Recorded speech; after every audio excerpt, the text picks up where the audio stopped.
Hey guys, I've been getting more motorcycle questions, so for those of you who are asking, it's a 2019 Harley Fat Bob. These run about 19 grand out the door from the dealer. Luckily, I was able to find this one on Craigslist for 14.5, and it even has a couple grand in upgrades on it. So this is a stage 1 upgrade. It has a Vance & Hines short shot exhaust, K&N heavy breather, and it was tuned at a Harley dealership. This is a soft tail model, meaning that it has a monoshock here under the seat, unlike the Dynas, for example, that have the dual shock on the outside of the bike. A cool feature with that monoshock is you have this adjustable preload. So if you're gonna throw some baggage on, or if you're gonna throw a dude on the back of your bike, ride nut to butt, this is able to accommodate for that weight change. Another feature with this Softail model is the dual disc brakes. This bike is almost 700 pounds and it's a fast bike, so having that reinforced stopping power definitely comes into handy. So one of the things I think Harley could have done better with this model are the foot controls.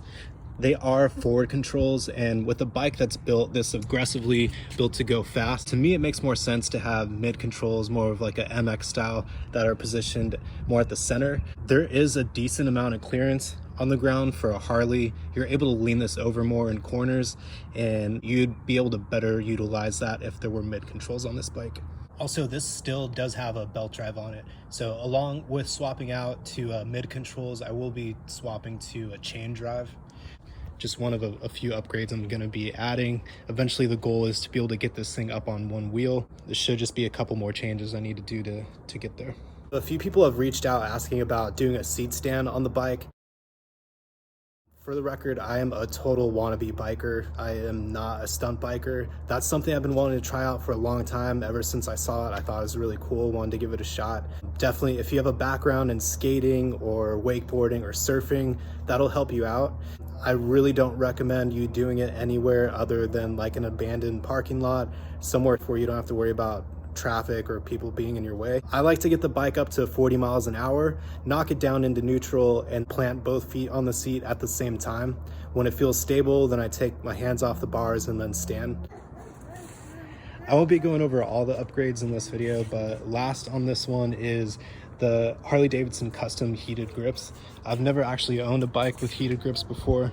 I'm pretty late into the motorcycle game actually. I bought my first bike in my 20s, a Ducati 696. After my dad passed away, I grabbed this bike, took off on a 3-month cross-country trip, and that's where I did most of my learning.